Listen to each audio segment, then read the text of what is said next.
Well, as many of you people know, I'm a fan of University Sound products, and today I have a Megaphone. It's made by University Sound. It's the same company who has made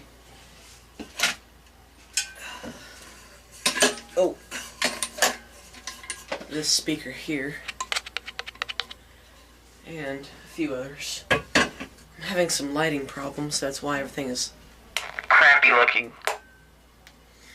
And this speaker horn is pretty cool. The centerpiece here is pretty deep. It's not very long, as long as the horn.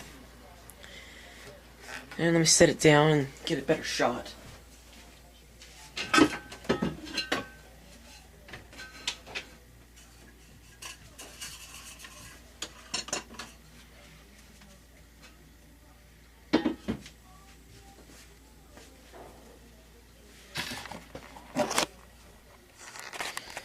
And there's a few scuffs as normal. I don't know what year it's from, but it looks to be pretty ancient. Here's the microphone. I don't know what type of microphone that is, whether it's not a ceramic, but one of those older types with a thin metal cone, or I don't know, it's shiny. But it's weird because there's a battery in there. Battery pack, 6 AA's for 9 volts, and in here, and inside there is just a speaker and a microphone. And it's got 12-volt input or something like that, maybe microphone, I really don't know. 12-volt external, low power, high power. It's got two-way switch. And we're about to take it apart and see what's inside. But what I was saying is there's only like a microphone and a speaker, and it's hard to explain. Lots of wires going all over the place too. So let me rip this thing apart and see what's inside. I already know what's inside, but I gotta show you guys. It's pretty cool. So let me do some setting of the camera down.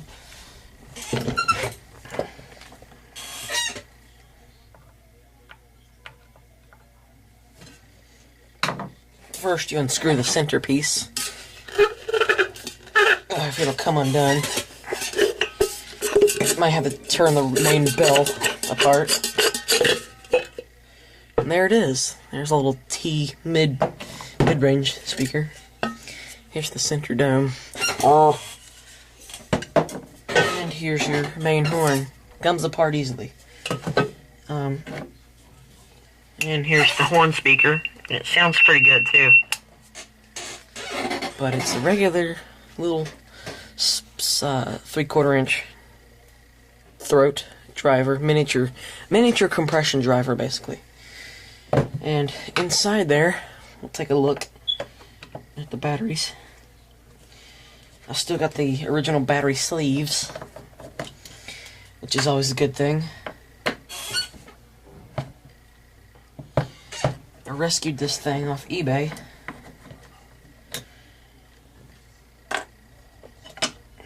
This piece comes off. Kind of looks like a crappy looking gun. And inside here, we have a few items. Switch. Oops. Two-way switch. Batteries. 6 AA's. And driver and microphone. So we'll take the driver out, look at it. That little other speaker horn uses the same exact driver this thing has. So let me put this back on because I don't want to spill my batteries out again. That was a rough time trying to get that back in. Let me move the monitor on this camera so I can see what I'm doing.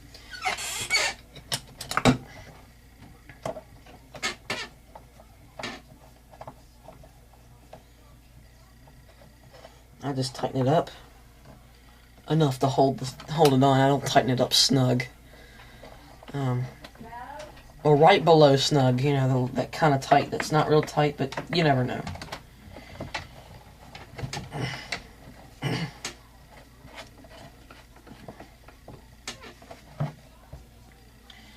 So let's take this item apart.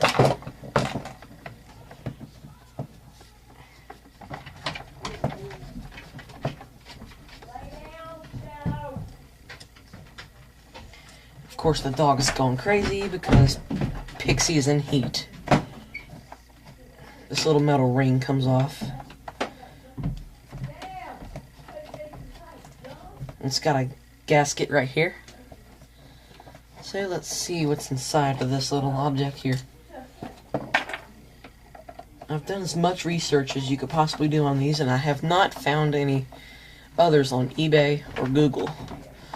I don't know if it's rare or some custom ran project. Highly doubt universities sound like a big company like that would run a project like that, but you never know.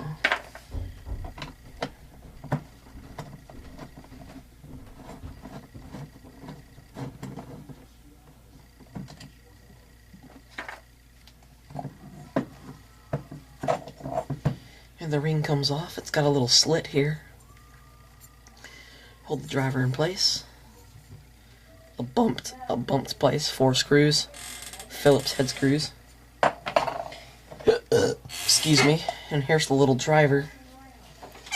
It's a little speaker horn driver. It sounds pretty good too.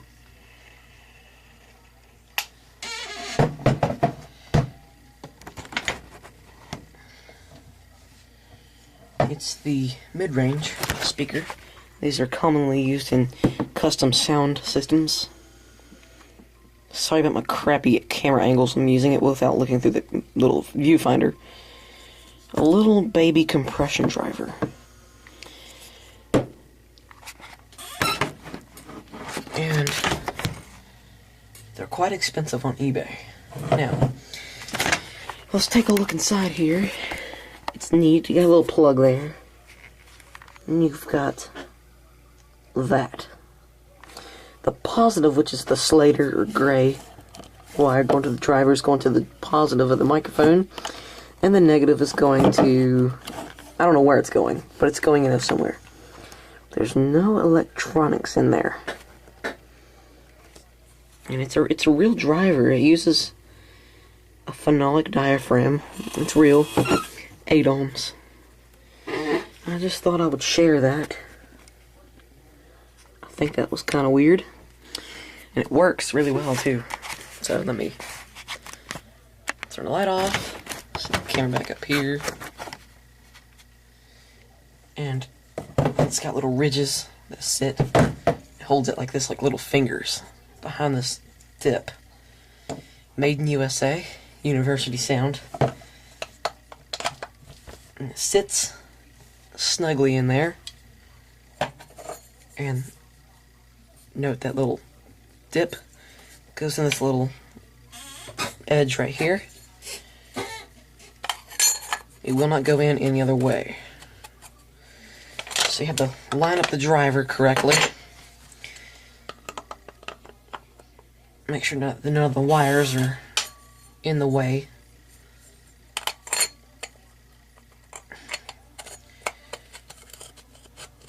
Okay, and insert the 4 Phillips head screws.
sure all the screws are tight.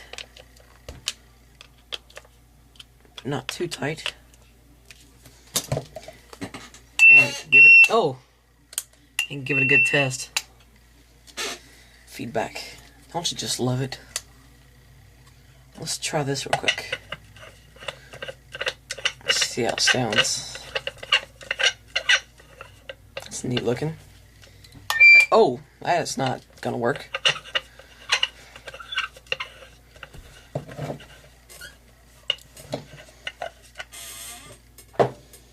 It's got a patent sticker on the horn.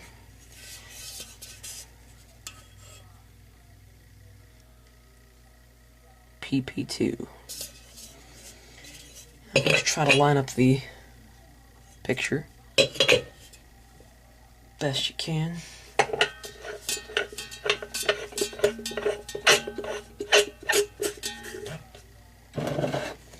See, it's kind of messed up now. I just kind of tighten it. I tighten up the bell and then tighten up the centerpiece.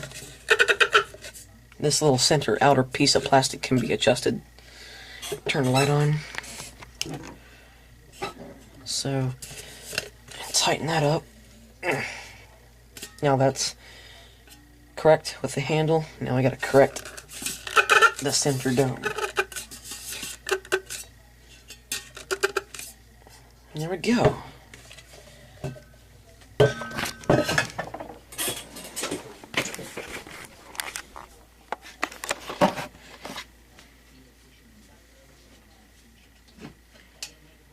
And there we go.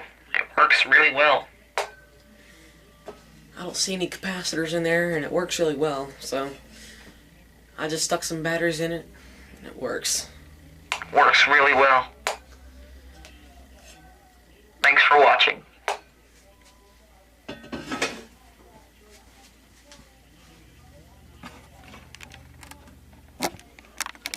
Sound. It's the same company who has made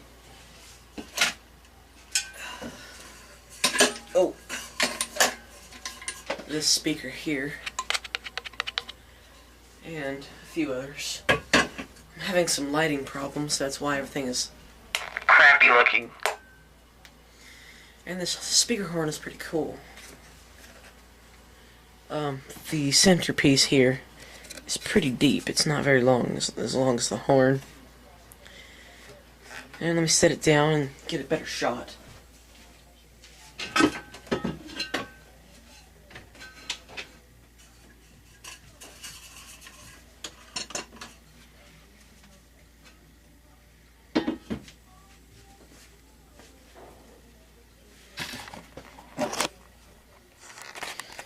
And there's a few scuffs as normal.